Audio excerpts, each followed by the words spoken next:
Never settle for less than 5%, cause God better. Learn from Khalid, Ashwa Kwesi, and Sarnetta. Oppressing, burning me, poison our infants in maternity. Niggas brainwashed, following crackers and fraternities. It's days of evil, niggas scared of their own people. Islam and Hebrew, it's still lies you gotta see through. The devils hunt you, never hide, nowhere to run to. We one with the earth, our penis rise when the sun do. It's knowledge missing. Imhotep, our first physician, our first astrologist, our first mason and archaeologist. Follow this, truth for oneself, Satan is fearing it. 2,300,000 stones to build the pyramids. White Caucasians, still in a hieroglyphication. Protect my nation, become one with the constellation. Through dedication, shine like Sirius and Osiris. I kill for my people until my enemy in silence. They killed our fathers, stole our culture and our continent. See Sinetta, get truth from House of Consciousness. A 125, listen close, you gotta follow. We right across the street from the white man's Apollo. Guns out of cops if they confront you and shoot them. Well, isn't that an indication of perhaps the violent intent that he might have this year? Well, I think that it's an indication of being irresponsible. I think it's an indication of being even foolish on such a public platform and stage. And I think it was certainly a missed opportunity for him to show the city and the nation that he was a credible leader in our community. But I do think that the government, Mayor Giuliani, the city, investigated to see if there was any basis for any legal action against him, and clearly that was determined that it was not. And I think that that's what upsets me so much, is that there are many people that would have supported the march, would want to support the march because it's so vital and necessary. But I think the organizers have made a critical tactical error in not keeping the objective and the agenda of the march out front. And I think it's a tragedy. It's a missed opportunity. I wish I was there last year, and there were, as far as I'm concerned, there were more than 6,000 people there. But I think Nigel has hit on a very important point. My organization, A Movement for Change, for the last year has been registering young African Americans to vote. William Allen is here with me today. He is running for a district leadership position in Harlem. I've talked to Fat Joe and Q-Tip and Chuck D, and we're hoping to run 10 rappers nationally for local political offices in the year 2000 and 2001. But yet the press doesn't focus on these kinds of initiatives that I think are certainly very substantive and deserve the same amount of attention that the Million Youth March. Did you speak at last year's Million Youth March? I did speak at last year's march. In fact, I met with many of the preachers and many of the elected officials, including Congressman Rangel, and tried to persuade them to be involved in the effort last year. And will you speak at this year's? I don't know if I will speak. I don't believe I will speak at this march. Do you believe you'll be invited? Well, I think I have already been extended an open invitation.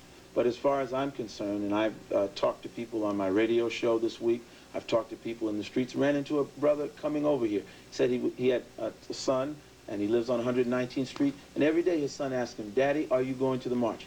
He said, "But I got children. I have to feed my children. I have to keep my job." And I think the tragedy in this is that Minister Khalid Muhammad, and I've known him, I've worked with him for many years, has to consider the people that go to work every day in the African American community that want to support initiatives for young people, but do not want to be around the specter of violence. A leader has a responsibility to take his people safely on the other side of the bridge or the objective. So you are refusing to participate in the march because you think that he's what? Well, let me just say this. I have not yet refused. I don't know if the invitation is still open to me because I have taken issue with the tactics that he has employed. I do support the march. I do think it should go on. But I definitely have some reservations because I think at this point, when you come before the African American community, you have to come with substance. You have to come with a well-defined agenda, and it's your responsibility to keep that agenda on the table. Mayor Giuliani is reactionary. We already know that. But when a fool argues with the wise man, you don't know who the fool is. Now, have Harlem officials done the right thing in denouncing this march? There's no question about it. And that clearly, with the turnout last year, Minister Khalid Muhammad is regarded as a leader in the African American community.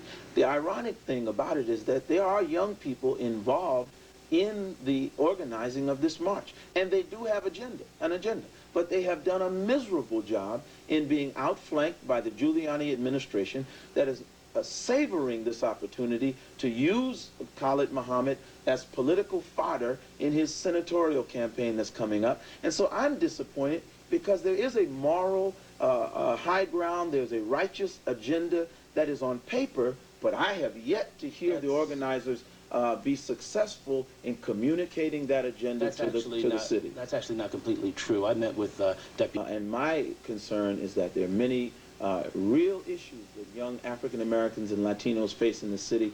Young Amadou Diallo, a member of the hip-hop generation, shot 41 times this year. The number of young black people and Latino people going to jail, the dropout rate, the low test scores. These are things that the march organizers need to be talking about, because these are the substantive issues that face African American people. Conrad Muhammad, I'm hearing mixed things from you about Khalid Muhammad. Does he have some worth as a black leader, or is he, I guess, we've heard on this table tonight and through the week, a fool, a clown, a racist, a bigot, an anti-Semite? Which is he? Well, no, I don't think he is those things, and I have worked. You don't think he's an anti-Semite? I don't know whether he is or not. I worked very closely with him in the Nation of Islam. I certainly disagree strongly with the usage of language that he has used. Why? Because it's not civilized, it's not decent, and it's disrespectful of other ethnic groups. And I have never engaged in that kind of language, and he should not engage in that kind of language. That has nothing to do, the shape of someone's nose, what they eat, has nothing to do with the agenda that he's supposed to be representing. It's not for me to decide whether or not he's a leader in the African American community.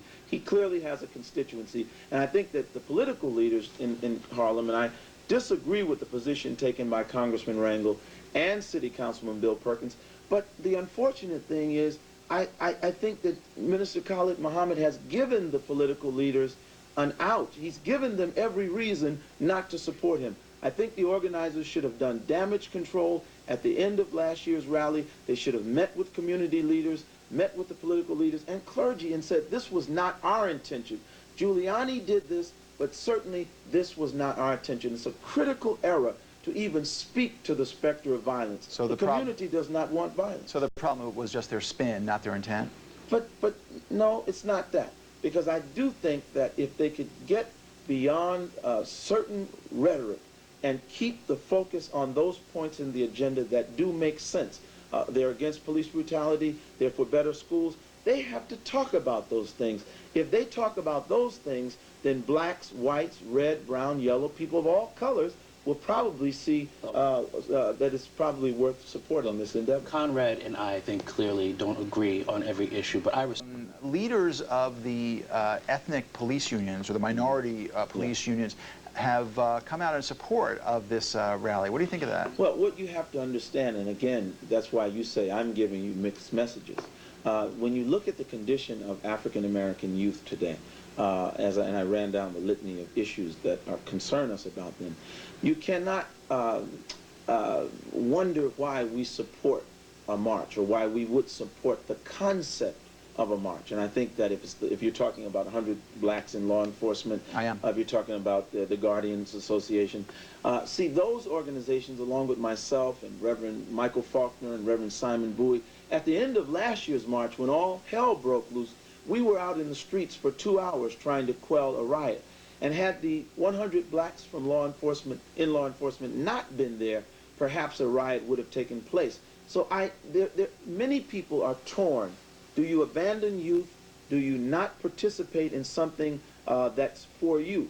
I have decided to say I support the march, but to break with the tradition in the activist community, and that is to criticize strongly the tactics and the actions of Khalid Muhammad, and I'm hoping that he will listen to that appeal and focus on the agenda and cut out the shenanigans. At the press conference the other day, when he referred to reporters in derogatory names, that was completely irresponsible and, as far as I'm concerned, counterproductive to the objectives and agenda that he says that he is about. I think it's only fair to talk about where you're coming from and I guess where he is. You used to head up the major mosque for Louis Farrakhan in Harlem. You no longer do. Khalid Muhammad has been thrown out of Farrakhan's organization. So is it fair to say that you and Khalid Muhammad and I guess Ben Chavis, who took your position in Farrakhan's organization, that all three of you are kind of competing for for a certain segment of the youth of Harlem. No, absolutely not. I think everyone that knows Minister Khalid Muhammad knows that I will work with anybody. I've worked with people from as diverse as Reverend Al Sharpton to Congressman Rangel to Khalid Muhammad. I have the position that as long as the problems face our community are as intricate as they are, everyone has to be brought to the table. Okay. And we have to correct those that speak out of turn. Out of time. And say, okay. Good evening, Brenda. It was vintage Khalid Muhammad, what's made him famous and infamous, spewing anti-white insults, calling reporters devils and crackers, but all the while insisting he never threatened Councilman Bill Perkins. In fact, he says his people never even laid a hand on him. Let's start with the devil on the ground. What's his question? Did you threaten Mr. Perkins Monday night? No, sir, I absolutely did not. Khalid Muhammad says he did no wrong. This tape shows part of what happened Monday night in Harlem. Khalid's followers were in pursuit of Councilman Bill Perkins, a longtime Khalid critic. As Perkins left a political rally, he says he was suddenly under siege. Pushed, jostled, yelled, screamed, threatened, basically said people like me deserve to be killed. Perkins says Khalid himself refused to let him pass, but Khalid denied this when I asked him about it. Councilman Perkins was not stopped in any way. His movement was not impeded, and Mr. Perkins will be all right. It's you, cracker, who's not going to be all right. This repugnant behavior is an attack on all of us. Congressman Charles Rangel denounced Khalid and his Million Youth March, which turned violent last year, and Rangel says the media should be careful. You know that these people would stop at nothing to get publicity, and you know if they had no publicity, it just wouldn't happen. Rangel says Khalid has absolutely no following in Harlem and that this year's march, Labor Day weekend, should be ignored. And today, Khalid's main target, Mayor Giuliani, said, "I told you so." I think their activities are reprehensible. I think that it has been for some time. I'm glad that other people are now seeing that, things that we pointed out last year. And Bill Perkins, father of 4 children, says his kids are worried. The children saw the show in the course of watching TV. They saw the clip and asked my wife, you know, do they know where we live? You know? Now, Khalid's lawyers are still trying to negotiate with the city to get a permit, therefore having approval for the march. They say if they don't get a permit, they're going to go to federal court. That's where they got approval to march last year. To the co-chair of the Black Power Organizing Committee for my youth, please step forward. Where is she? Sister Shanette Daniels, step down front. Come on down. Shanette.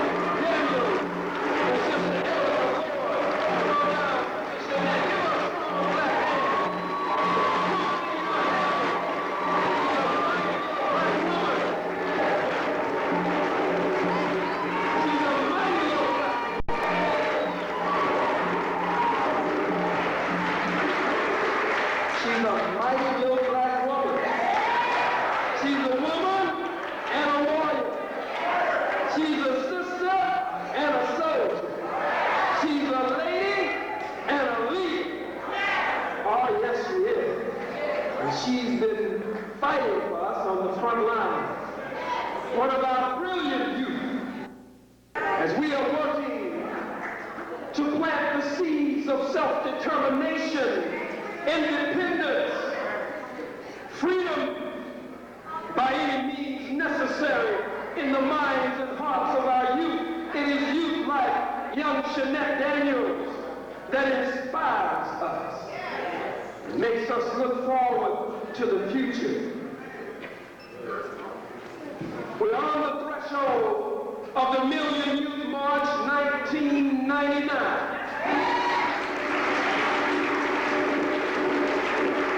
With the theme, Black Power, into the year 2000 and beyond, saving our youth, securing our future.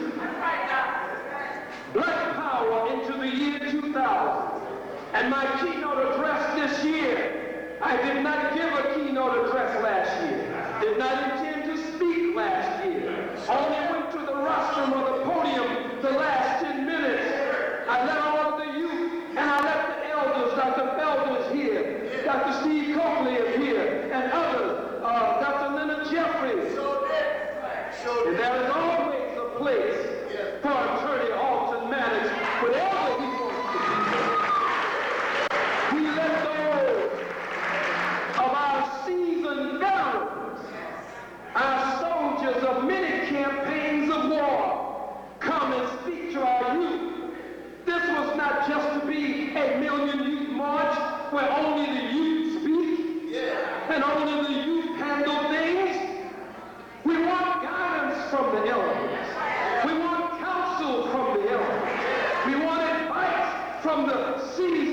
seasoned veterans. And so many of the speakers that day, September the 5th, 1998, were youth from all over the country, but others were elders and seasoned veterans who had special messages to the youth. The focus was on the youth. The youth was the reason for our purpose and our being.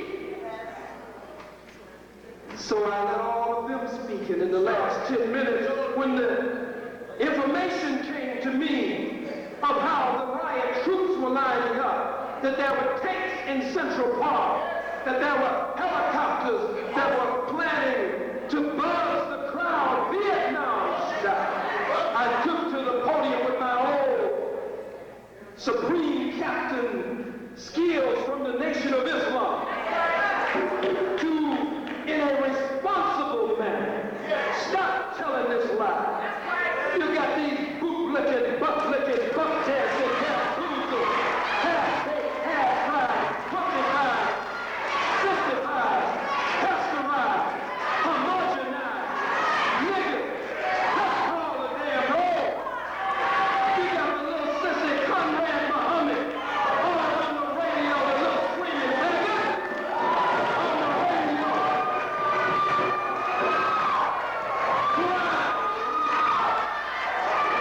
When he was quiet on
blacks and Jews, Comrade Muhammad. But you say you want to now be in an alliance with the white Christian cracker and the impostor Jew. The Holy Quran says, take neither the white Christian nor the Jew for your friend, for they are friends of each other. The Holy Quran goes on to say that you can tell when one has lost his mind or lost his senses or lost his way and is in the grip of the chastisement of Allah subhanahu wa ta'ala, because that one takes the devil for his friend, and that devil leads him step by step to the chastisement of the burning flame. You have decided to take a devil for your friend. I wouldn't be surprised if you end up with a white boyfriend or a white girlfriend.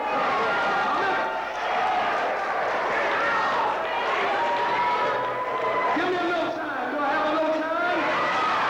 I'm going to talk about the Million Youth March 7-point program of action. You got time? Do you want to hear about the 7-point program of action? All right, well, let me talk about something that's a little bit long. Leave me alone, Conrad. You know match. You know match. All the little Negroes, little Punk Bill Perkins, ran out there talking about they intimidated me. I was frightened. I was also scared. But gee, I didn't know what to do. I'm calling for Khalid Muhammad's arrest. So what? My presence on the planet intimidates you? Oh, Charlotte Rangel and the Over the Hill bunch.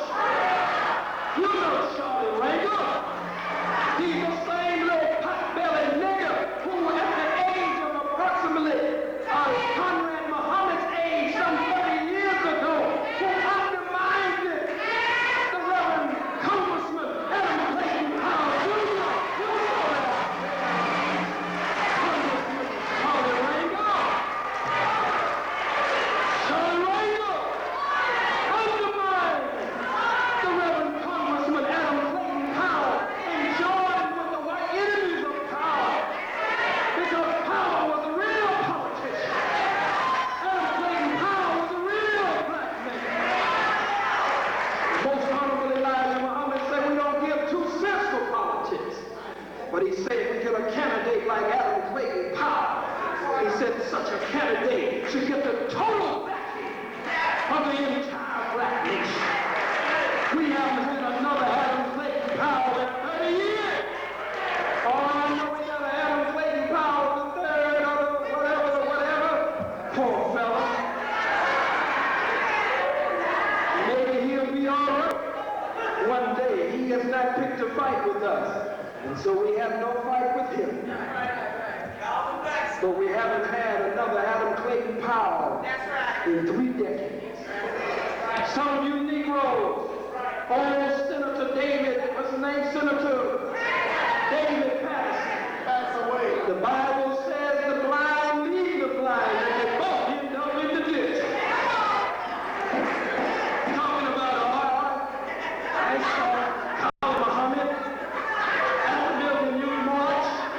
Nigga, you didn't see nothing. Somebody told you what that was for. I don't have no mercy on the enemies of the lives of the black nation.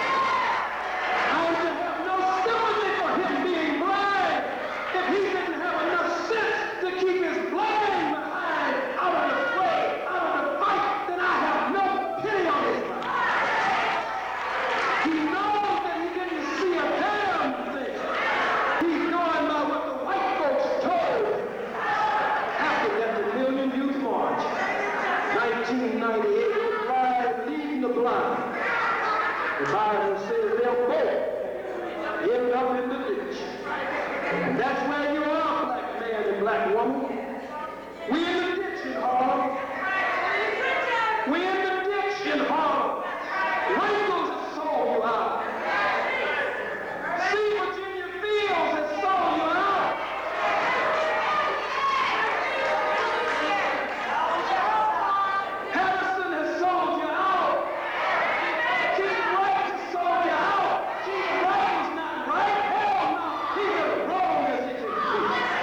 If your seat gets too hot for you, just raise up, fan it a little bit, and sit back down.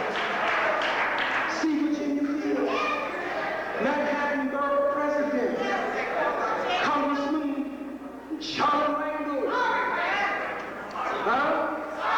State Controller,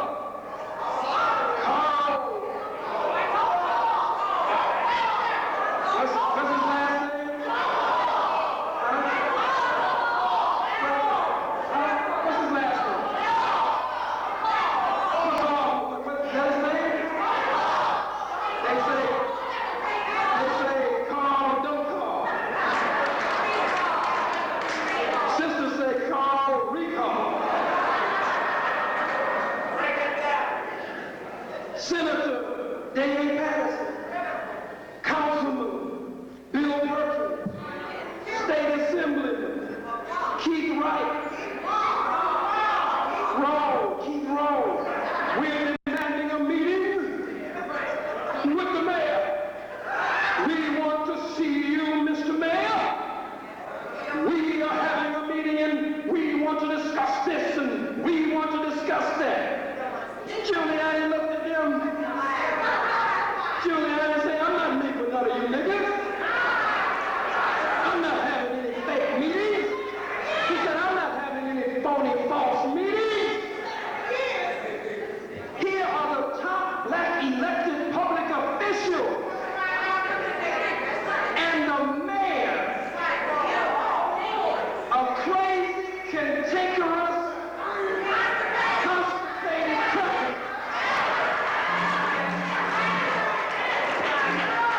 a racist crook, won't meet with any of the top black elected public officials. These Negroes can't even get a meeting.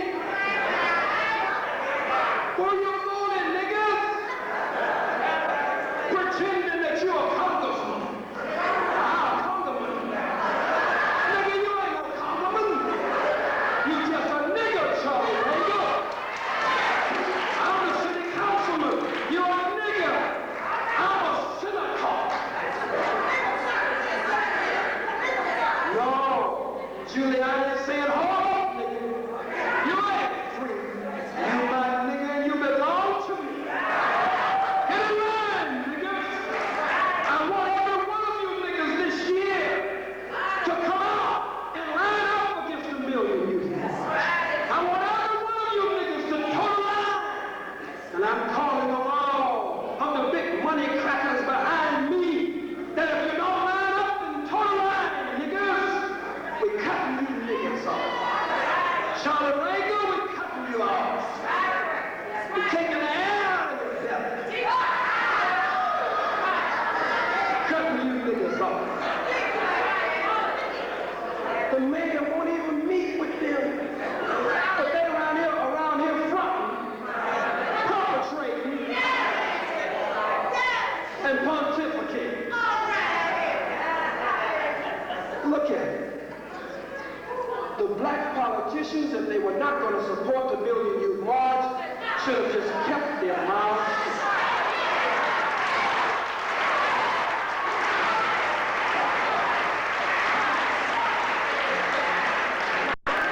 The white man doesn't even have to call them. They call him. Boss, I'm against that Khalid Muhammad and the Million Youth March. If you were running for unity, you couldn't be against the Million Youth March. If you were really for the youth, you couldn't be against the Million Youth March. If you were really for unity and the upliftment of our people and the freedom and independence of our people, you couldn't be against Khalid Muhammad. You would tell the white man, I don't agree with Khalid on everything, because I'm a Congolese.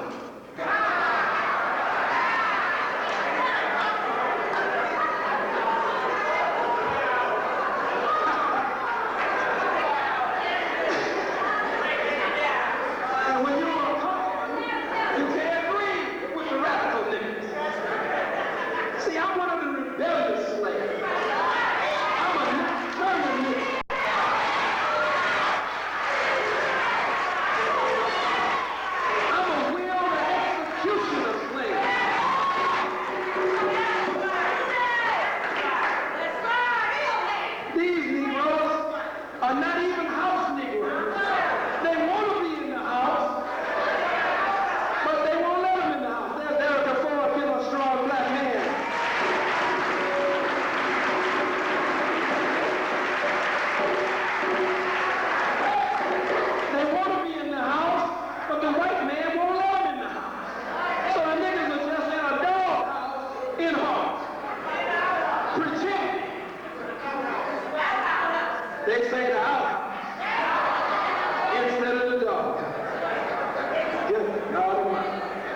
I contend here tonight that when it is time for them to run for office again, we will work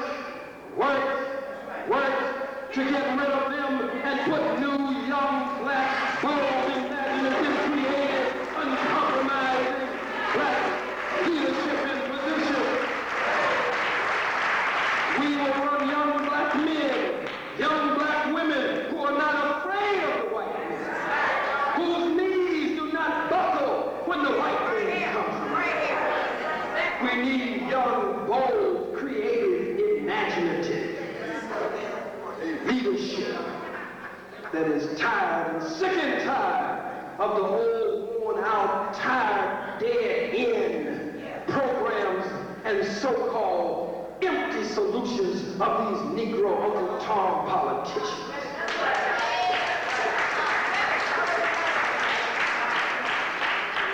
Yes, you said to Perkins, we need to get rid of niggas like you. We do need to get rid of them. We're talking about out of office. We don't want you dead. We want you to live and suffer. We want you to watch yourself drift into and slink into the background in an obscure corner somewhere with nothing to do while there is vibrant young activity and programs for our people swirling around your silly head. We want you alive, Negroes, telling the white man that I threatened you and went running down to old wrinkled Morgenthau. He's sitting there looking like he's on a respirator.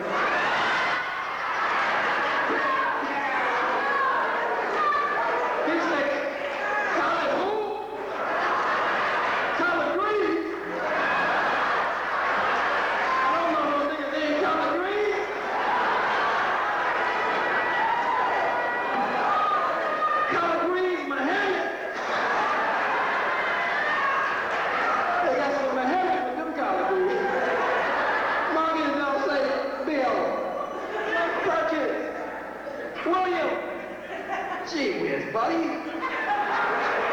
told you niggas about coming in here with that stuff.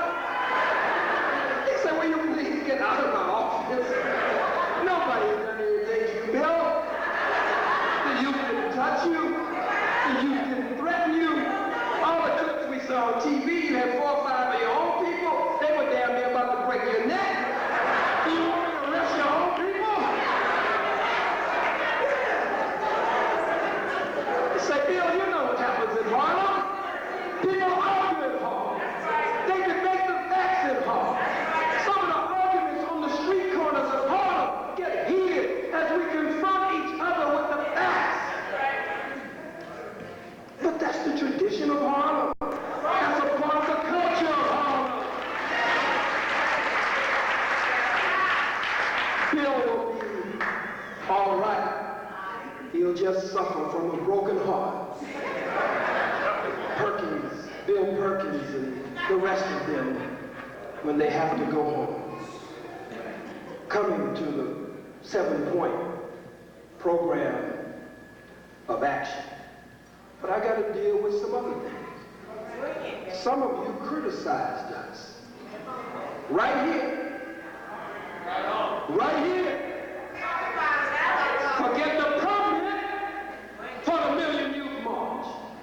God damn it, if you got a criticism with me, come to me. Don't talk behind my head, man.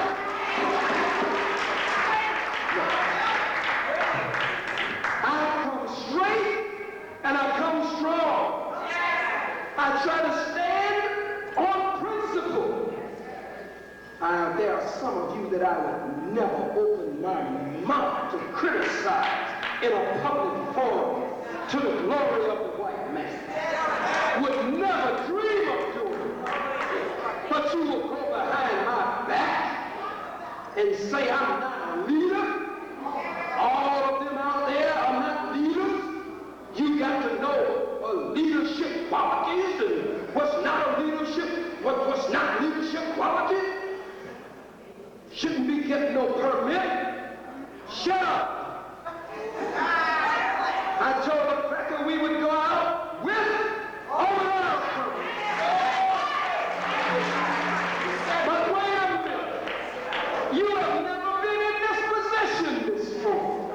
So you don't know the dynamics that make up the Million Youth March.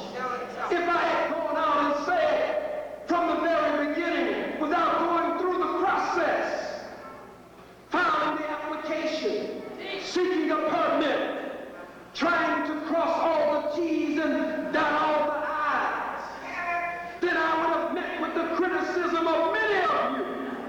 This is a youth march. Many of you would have said that's irresponsible. He's going to take them out there and he doesn't have a permit. If you haven't that wish, if you go nigga and die by your shining black bald-headed self, by yourself bald-headed nigga, don't be taking the youth out there. You should have a permit. You know the city was going to give you a permit, but the nigga didn't even try to get a permit. He want to take our youth out there for the slaughter. He knows he could have got a permit. Surely I couldn't deny him no permit. You know how you talk. I know how you talk. So this man right here, Attorney Khalid Muhammad, who is the National Youth Coordinator and the National Spokesman for the march this year, he went and filed for a permit to shut your mouth. He went to file for a permit so you could say we weren't playing by the rules. We didn't give a damn about the devil. We didn't give a damn about the cracker. We didn't give a damn about the peckerwood. We didn't give a damn about the white man. We were trying to shut your mouth. That's right. We were trying to satisfy you. This wasn't a march of elders. This wasn't a march of those who were in their 30s and 40s and 50s and 60s and 70s and who are on their own and a different standard applies to them. This is a youth march. And so you would be more likely to criticize because the youth are involved. So you want to blame me for going through the process? You want to blame me and stand up and condemn me before the people, popping off, running your damn mouth, criticizing me? We were on the internet the other night, and the words popping all up out of the internet, where you're talking against me for going after a permit. Some of you criticized us that we went without a permit. Some of you were going to criticize us if we got a permit. Damned if you do, damned if you don't. So I'll be damned if we were going to listen to you. You would always did what God had ancestors guided us to do.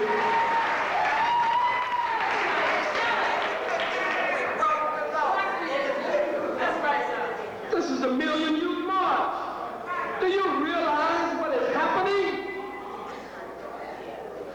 Since 30 years, the Black Power movement is coming back full force after 30 years.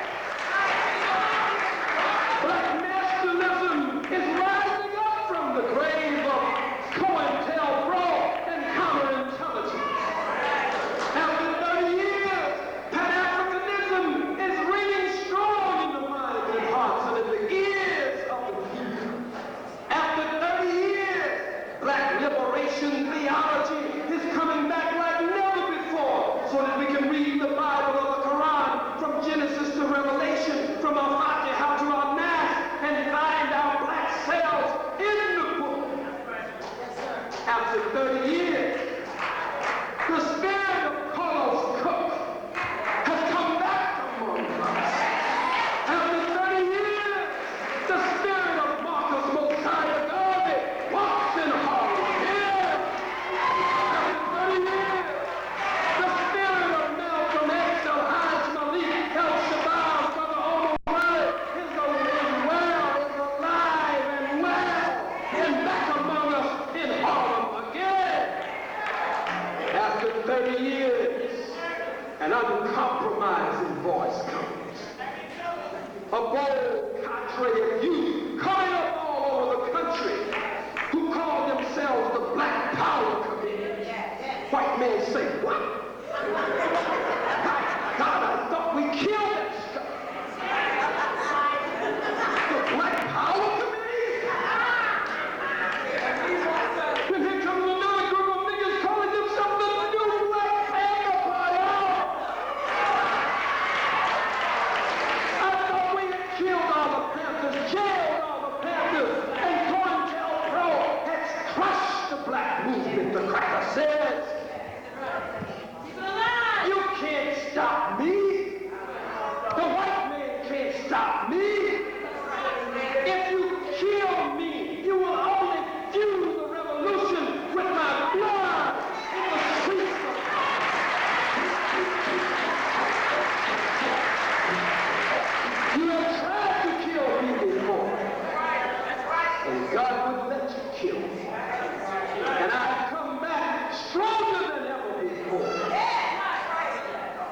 He ran with the money from the stage. You lying bastard. We should catch you and snatch your damn tongue out of your lying mouth. I was in the middle of those crackers. And in Texas, while you were watching it on TV, drinking your honey.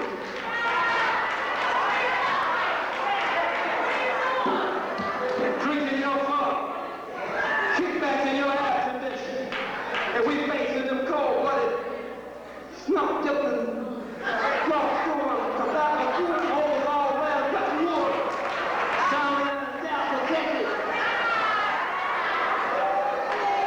Huh? But every time niggas squeeze with barbed wire, that nigga with gasoline and set niggas on fire and burn them alive in 1999. Texas, where they take black men, chain them behind pickup trucks, and drag them down roads called Martin Luther King until their heads come off, till their arm comes off, till their leg, till their teeth come out, until parts of their body is all up and down the road. FBI there, Texas Rangers there, state troopers there, huh? Police departments from all over Texas and all over the world converging on that time. We didn't go in and pump dancing. We didn't go in and ask for a permit because we weren't having a youth march. So we didn't ask for a permit. The sheriff said, "No pot belly, beer belly, Peckerwood, beer belly, Billy." He said, "My God, if you come to Texas or you're in a Jasper County with them guns, we're going to arrest you on sight." We said, "God damn it, we're coming. We're coming with our guns, and we're coming with our guns." You saw brothers with bullets all across the chest, bend of hairs all over. It was one of the happiest days of my life. It was one of the proudest days of my life. The face is hotter, coming closer.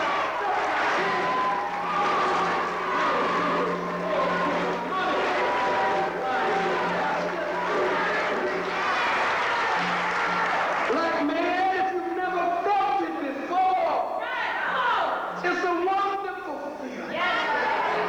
It's a healing feeling. It's therapeutic. It's medicine for the mind and for the soul. To stand up like a black man.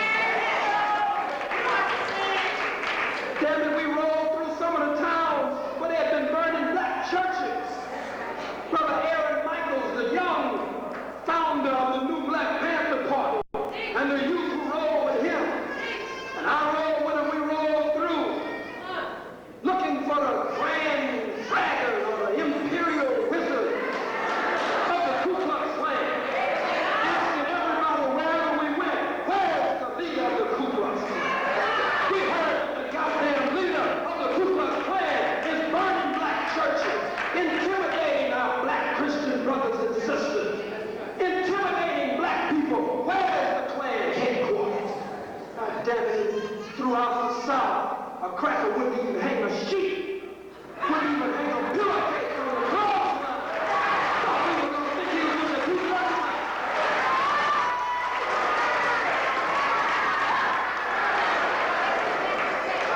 The laundromats were full, that. Did nobody use no clothespins? Nobody hung nothing on the clothesline. They were afraid we were going to think they were with the Ku Klux Klan. They ran from the stage with the money. I thought the money was lost. I thought the money was gold. I thought the money had been scattered all over the ground.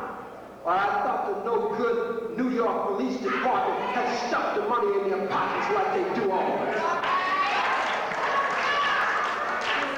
I didn't give a damn about no money. I saw Big Man in his audience somewhere. There he is. He was down in that damn crowd. Not I saw him about a half a block or so from the stage.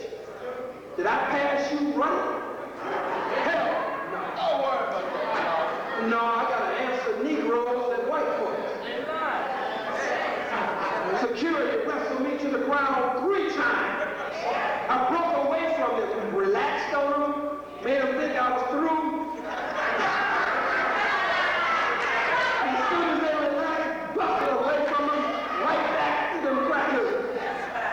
Sister Naya Rinde interviewed some of them who were back behind that stage with me. Bold men, fearless men, men of principle, men who wouldn't touch me with a 10-foot pole if I was a coward and a faggot.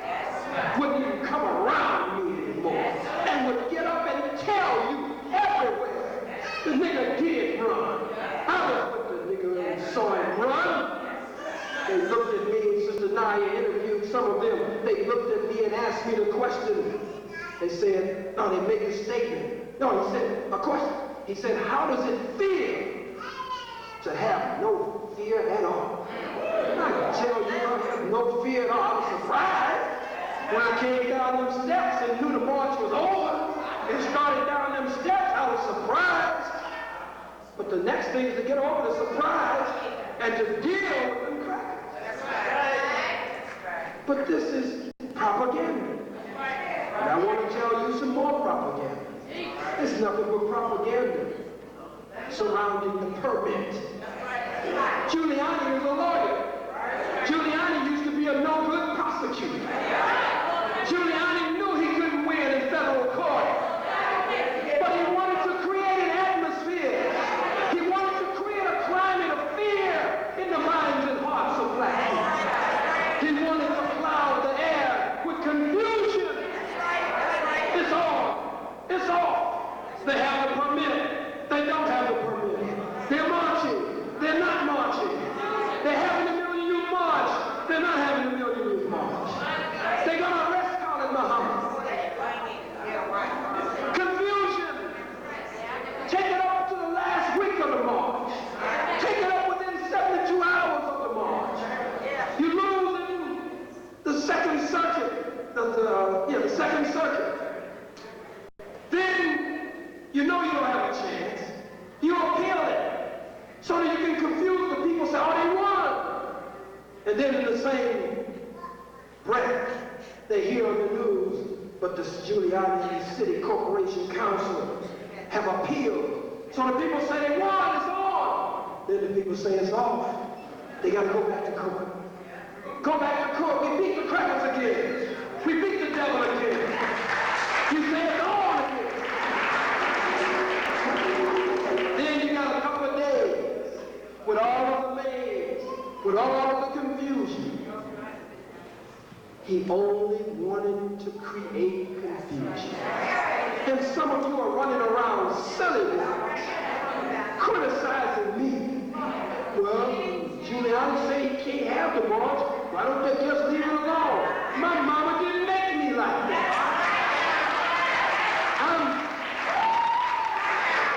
I'm Larry's boy. I'm Harold's boy. Karen brought me up. Dayland brought me up. They didn't make me that way. And I came up under a strong teacher, Minister Louis Farrakhan, and he didn't train me that way. And Captain Ali Rashid, who has gone on to the ancestors, he didn't train me that way. Just because he said no means nothing. The youth wouldn't let me back down. The youth said straight ahead. We got a permit, straight ahead. We don't have a permit, straight ahead. Straight ahead. Straight ahead. The youth said, freedom up there. Freedom up there. I can't be in front of the youth trembling. Well, can we sit down, youth, and talk about it? I can't do a Bill Perkins dance. I can't do a Conrad Muhammad dance.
Resist to exist.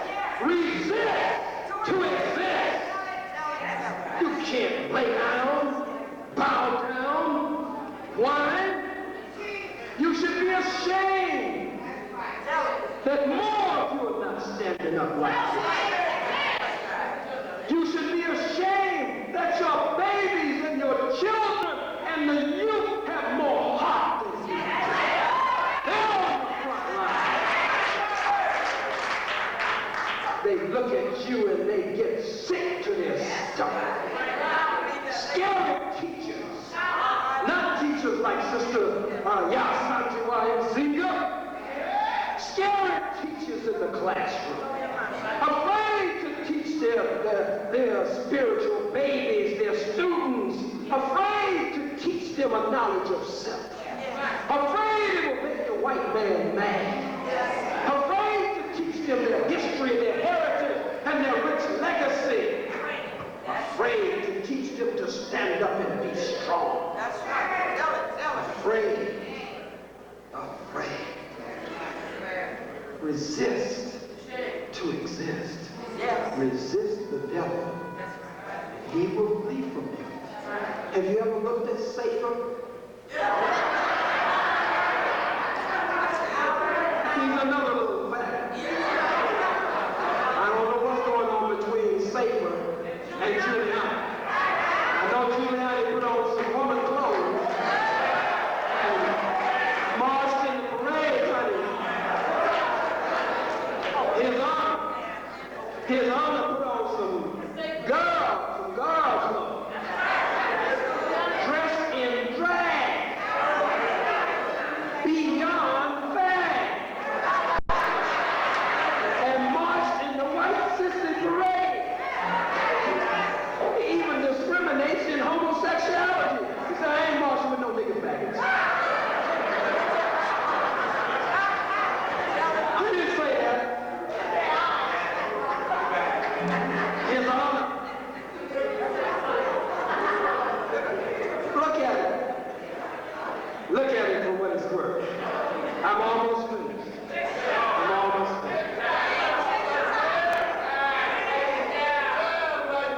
I know that J. Edgar Hoover, sometimes called Gay Edgar Hoover. Gay Edgar Hoover of the FBI and COINTELPRO was in a similar relationship that perhaps might be going on in City Hall or at One Police Plaza. Gay Edgar Hoover was in love with Clyde Tolson. He gave Tolson a position, elevated Tolson, brought Tolson up through the ranks, similar to Safer and Giuliani. I can't say what they're doing because I don't know. I can't accuse them because I don't know, and that's something I don't want to see. Gay Edgar Hoover and Clyde Tolson used to ride in the limousine holding hands. They used to get adjoining rooms. They're the executives of the Federal Bureau of Investigation. And get butt naked with their old wrinkle behind them.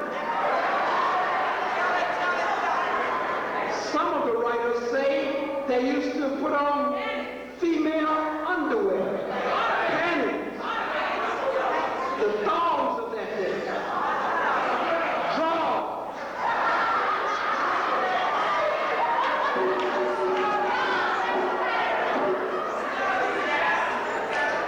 I don't know what's happening between Giuliani and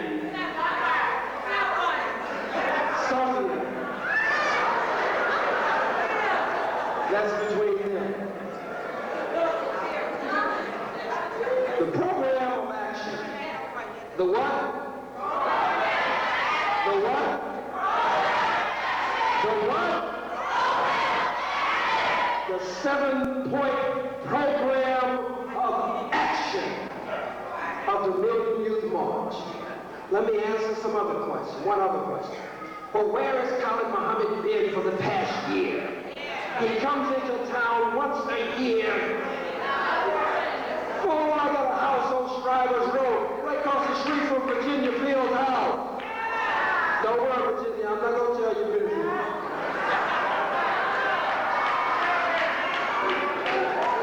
I'm not going to pull the cover off of y'all. The limo stride is wrong. Property owner in Harlem. I'm sorry. He hasn't done anything the entire year. Are you crazy? Do you know that we've been working with political prisoners the entire year and prisoners of war? Do you know that the Black Power Organizing Committee is connected to other youth groups that are working with black women in the community? That's where the mothers of the Million Youth, mothers in support of the Million Youth March has come up from. Did you know that the new Black Panther Party for Self-Defense that I've been working with for the entire year, organizing not just here in Harlem, I have a national agenda and a national platform all over the country, working to set up our free food, feed the multitudes program, set up our housing program for the homeless of our people, free clothes program. Do you know the work that we've been doing among the youth in New York and in the South and on the West Coast this entire year? Do you know how many youth we've inspired in the past year? Do you know these things? We should ask you Negroes, Negro politicians, what have you done? We see you during election time, or when the white man trots you out to speak out against one of your own kind that's doing good for your people. That's the only time we see you. Did you know that we have a Black Men Against Crack program that's ongoing throughout the year? I see Brother Abdul Haq in the audience, who is one of those men and a freedom fighter, former political prisoner. Do you know that many of the political prisoners that you talk about, we talk to during the year? Some of them we visit during the year while you're looking at their picture in a magazine.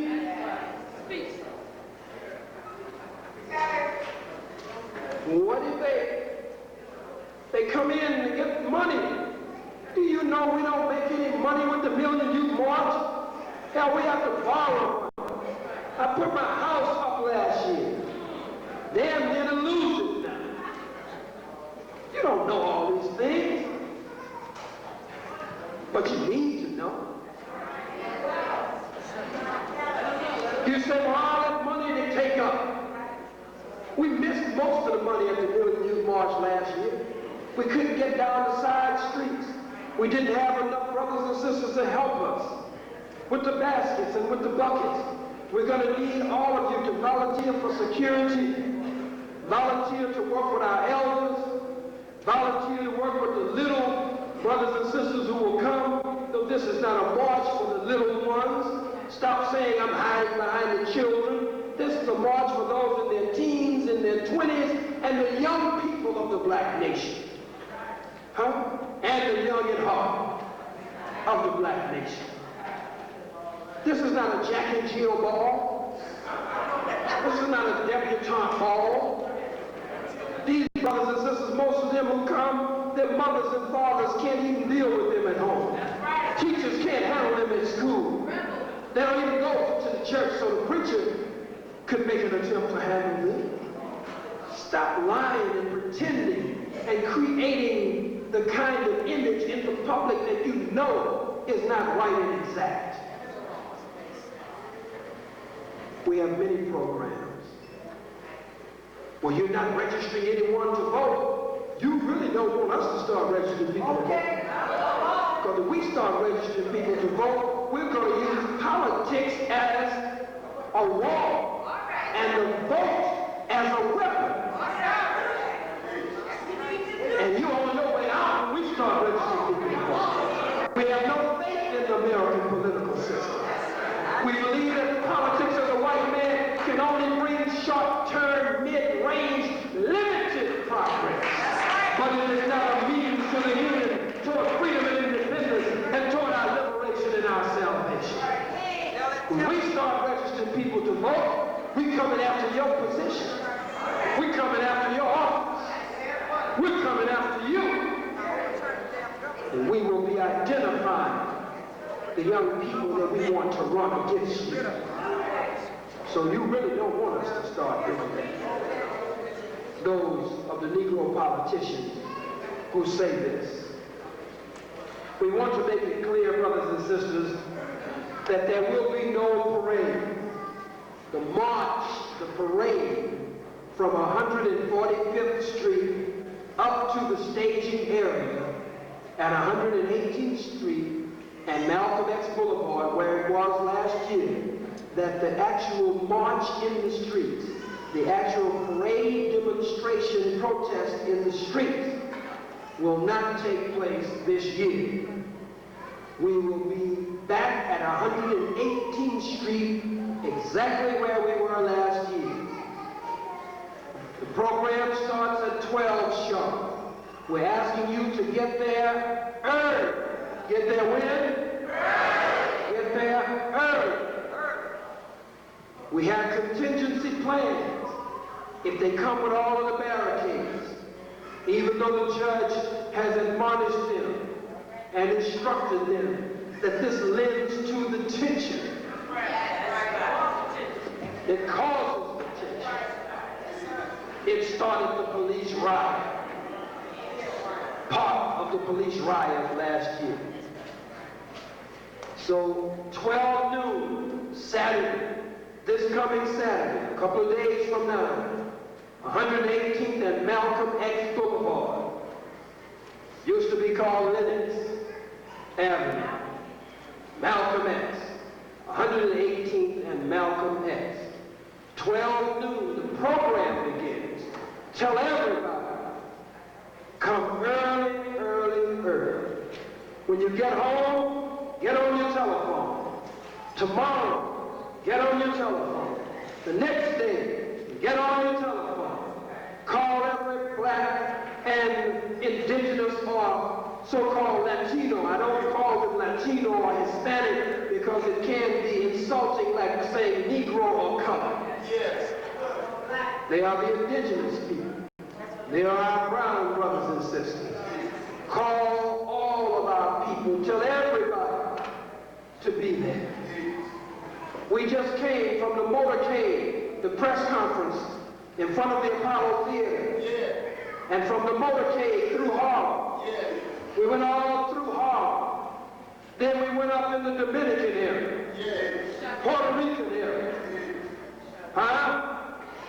Right down where they killed the brown brother, or shot the brown brother. What is the outcome at this point?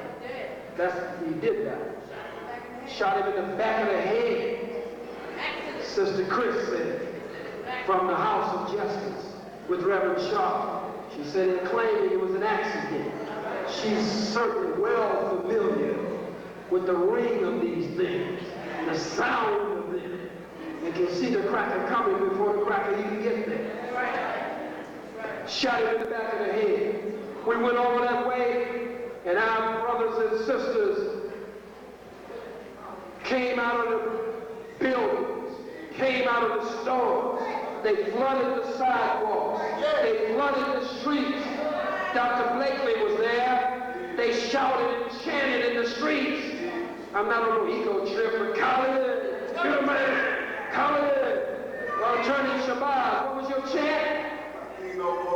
Good. Do it again. Which is, and it translates, Latino power. And as he chanted it, they would chant. Police came from everywhere. Cars, paddy wagons, all over blocking the street. And I ran.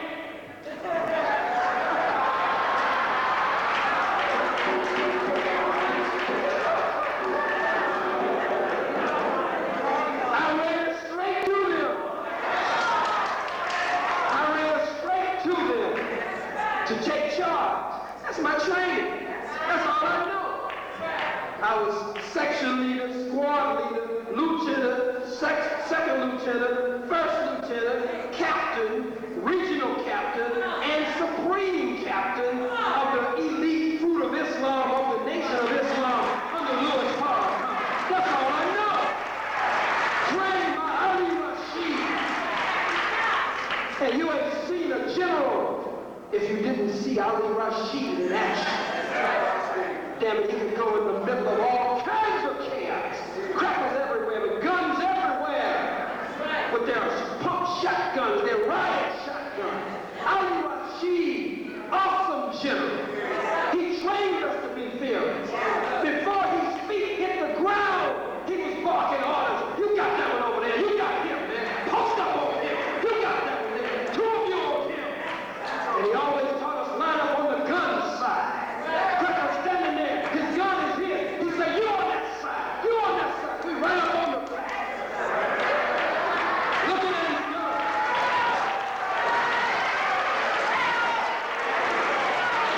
He didn't flinch around Ali Rashid. He had so much strength, so much manhood, so much power. And we were the young men under him. We crawled through windows. We crawled through glass. Damn it, we pop up out from under a car in your garage in the middle of the night, or pop up out from under your bed, out of the closet in the middle of the night. That's the way he trained us. We go after you, we might go in a place and sit down in the bar, we'd even drink with a drink and a cigarette in our hand, pretending, scouting the place out, looking for somebody. Ali Rashid trained us to be fearless and awesome. So we ran straight to him. The boy with the white shirt on. Told him we need these vehicles moved out here. And they had blocked the streets and they were everywhere. I mean, they were afraid that the brothers were just going to take over the streets. Dr. Blakely was right there. What they call a riot. We never say riot. It's a rebellion. It's an uprising. It's an insurrection.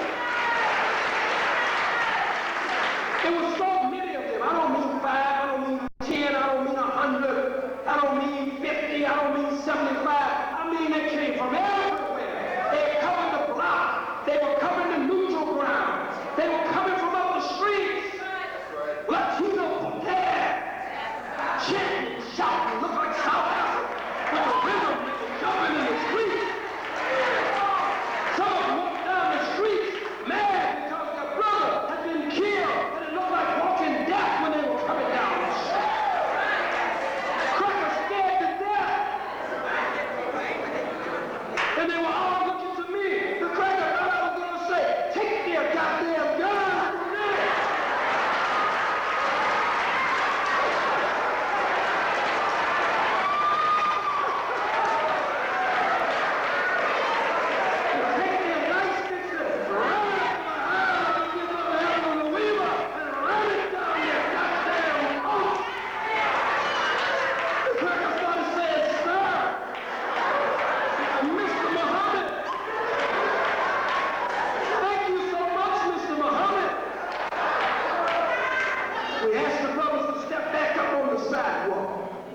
I mean, it was like it was choreographed.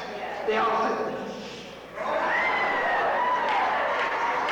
it was like Malcolm X at the police precinct. When they surrounded the police precinct, and Malcolm X said,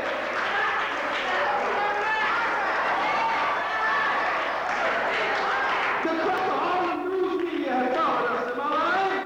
They had their trucks, they had their cameras, they had been telling them lies, ain't no support. Here I am in a group of brothers and sisters and don't even speak Spanish.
99. Build independent schools.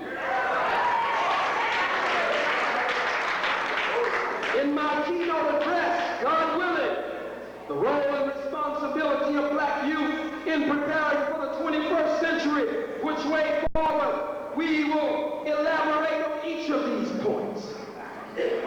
No enemy can be expected to train and teach our youth, train and teach our children, and educate our children for national liberation.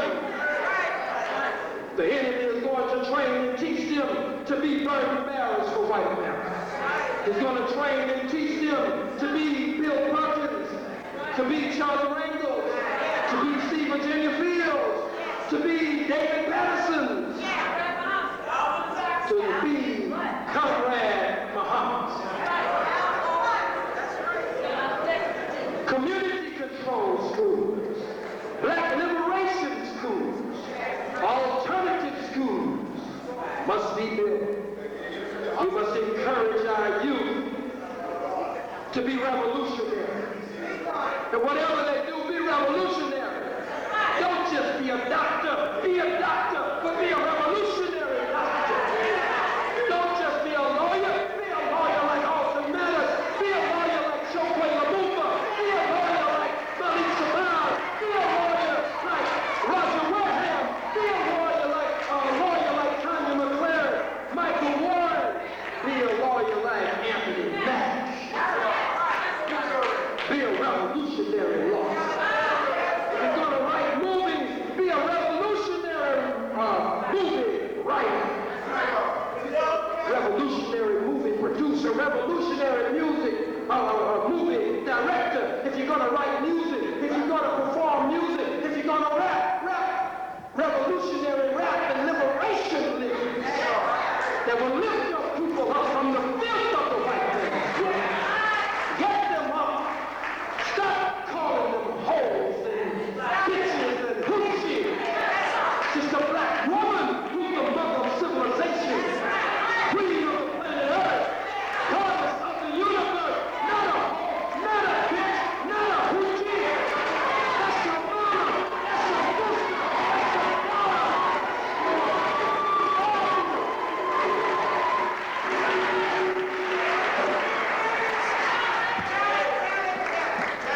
Stop calling each other dog. Your dog. Dog. You can never think like a man if you act like a dog. Dog. Where did you get this filth from? Wallowing in the filth of the white man's work. Now you have fallen from gods and goddesses. Now you have fallen from prince and princess, kings and queens. And now you dog. Nigga this and nigga that just a slave. When I say nigga, I'm making a distinction between black, African, Negroes, and niggers. You gotta call a nigga, but you must call black people. So nigga is a mentality, state of mind, a code of conduct, a lack of principle. Stop calling each other nigga and dog. I've been going to these concerts and stuff. Saying, F the niggas over there.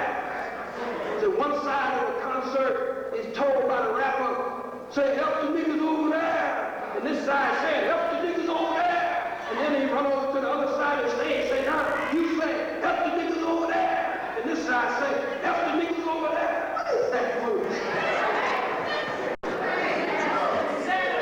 What is this foolishness? On that day, Saturday, I will talk to our youth. I will talk to our youth. I will tell them to pull their goddamn pants up and stop showing the wall. On that day, Saturday, just Huh? Point number 5 of the 7-point program of the Million Youth March. Yeah, you getting a little bit of it here tonight, ain't you? Reparation. To repair the damage. Reparation. Reparation. To repair the damage. I don't just want some money, some worthless money with some dead peckerwood president's picture on it. That's not reparation. We'll talk about it Saturday, a couple of days from now. 118th and Malcolm X Boulevard at the Million Youth March. 118th and Malcolm X Boulevard. Come early. Come early. 12 noon, the program starts. Reparations for the descendants of African people enslaved inside the United States of America. I'm glad that Brother Steve Coakley came in tonight, shaking up the country all over. Not only raising reparations, raising hell, and raising all of the issues that should be on the minds and hearts of our people, and one of the foremost researchers among us, no doubt about it. Just to say straight up, Jews. Point number 6, free all political prisoners and prisoners of war.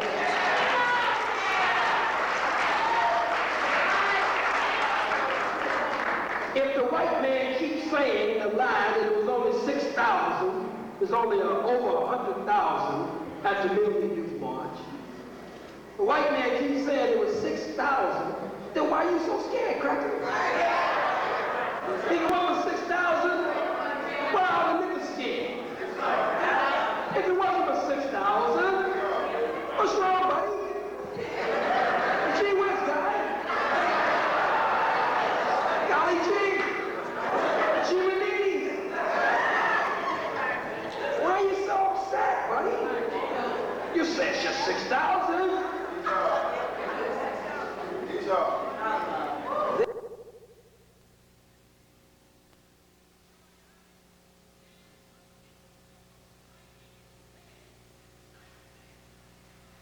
Puerto Rican moment, making the move to give amnesty, executive clemency to the Puerto Rican political prisoners.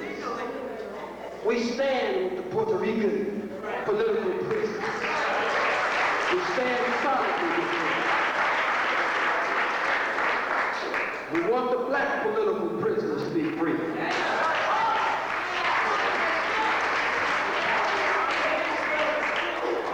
And if you don't want them freed here, then free them and let them go back to Africa.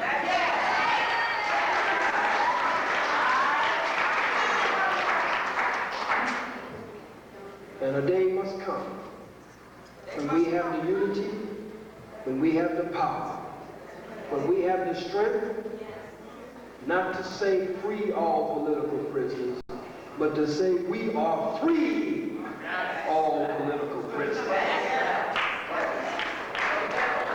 Because many of them will not get out until we free them.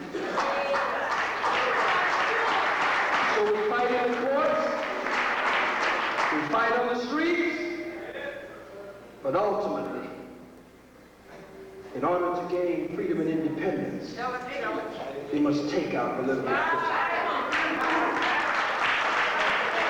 Whatever you do, you got to fight. Whatever your occupation, whatever your so-called occupation, career, wherever you work, whatever you do, I'm a model, I'm an actress, I'm an artist, I'm a preacher, I'm a doctor, I'm a lawyer, I'm a fool, I'm a politician. Paul Robeson said the battlefield is everywhere. Paul Robeson said the battlefield is everywhere.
and testify against the police department, against Commissioner Safer, against the police tactics at last year's Million Youth March, against the helicopter swooping, against the barricades, in support, again I say, in support of the Million Youth March.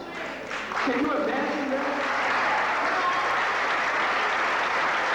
Lieutenant Eric Adams, Lieutenant Eric Adams, Sergeant Noel Wheeler, members of 100 blacks in law enforcement who care. This is a powerful day when black policemen will take a stand like that. And black police organizations are coming up all over the country because Paul Robeson said the battlefield is everywhere. God damn it, you being discriminated against at the police precinct. You being discriminated against when they have the police promotion examinations. You being discriminated against when they're making the promotions and giving the salary raises. You're being discriminated against when they send you out on certain details. You're being discriminated against when a tight situation comes up and you pull your badge out trying to say, I'm a police officer, and get shot by white police officers in the subway, on the streets. Black FBI agents filing class action suits against the Federal Bureau of Investigation. And black CIA agents filing class action suits against the CIA. Paul Robeson say the battlefield is everywhere. There is no safe haven. There is no restful retreat to the rear. You must fight wherever you are. Self-determination. Point number 7. Self-determination for the black nation. 40 million Africans inside the United States are an oppressed and colonized nation. And I struggle somebody's tape.